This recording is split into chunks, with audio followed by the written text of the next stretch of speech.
Hello class, I'm Professor. I'm here to speak to you guys today about a relatively controversial subject.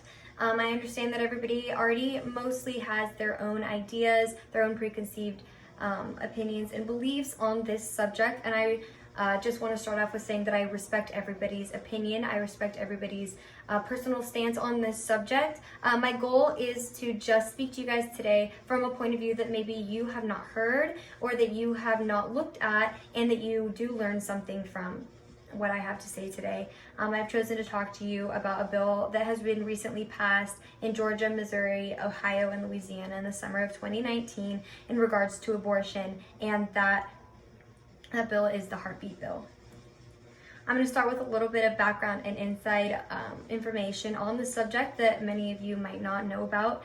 A woman is typically able to take a pregnancy test after 4 weeks or 28 days from her last period and about 14 days from the time of conception in order for it to come up as a positive test. The first doctor's appointment for a pregnant woman is around 6 to 7 weeks pregnant or 31 days from the time of conception, which is where through ultrasound technology, doctors and mothers are able to hear the baby's heartbeat for the first time. The heartbeat bill states that an abortion is legal up until the detection of a heartbeat of the fetus at about 45 days pregnant.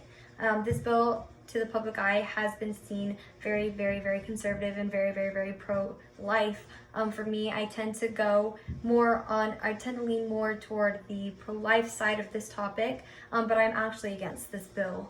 Seeing as that women typically don't find out that they are pregnant until about 5 or 6 weeks, because that is when a woman would notice that she has missed her period. This bill would go into effect and it would just be redundant. In a way, it's just an anti-abortion bill, in my opinion, in a very sugar-coated, politically correct speech.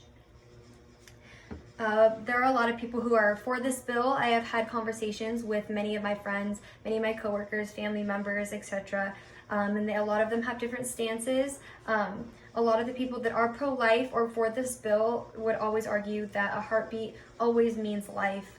And aborting a baby past that 6 or 7 week period where there is a heartbeat would just be considered murder. While I agree with the fact that a heartbeat is a sign of life, as it is for you and I, it should not be aborted unnecessarily. I'm against a bill that would cause any restrictions to any potential necessary health care for women. My uncle's an OBGYN and is a pro-life doctor. And he once told me this story that I asked him if I am able to share with you today, and I am choosing to share with you in regards to this topic. There once was a woman who was pregnant in a state where the heartbeat bill was passed. Something has happened to her, or had happened to her, and he did not share what it was for legal and personal reasons. But she started hemorrhaging and was going to miscarry the baby. But her own life was at risk and she needed an emergency operation. The hospital would not perform that operation because the baby at that point was alive and still had a heartbeat. Ultimately, this put the mother's health more at risk because of a law that was meant to save a baby from an unnecessary abortion, but ultimately just endangered 2 people. And I share this story with you today because I have this one question. Why should we vote for a bill that would allow for that type of questioning from doctors or from hospitals?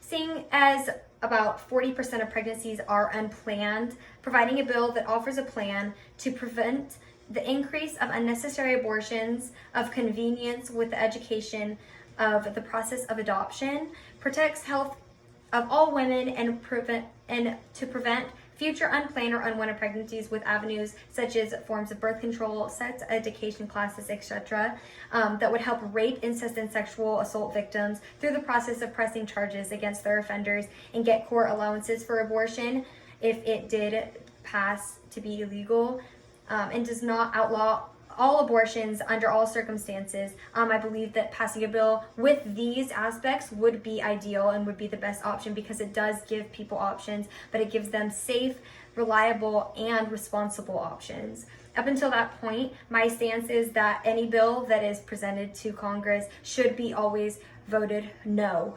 Regardless if it prohibits all abortions, allows all abortions, there needs to be a middle ground. I'm against any bill that blatantly restricts any form of healthcare, not of convenience, and I will always be for the health of women and people over anything. I encourage everybody to do their own personal research and to be educated in all of their decisions that are made and opinions that are formed. Thank you all for listening to me today, and I hope you learned something from my speech today.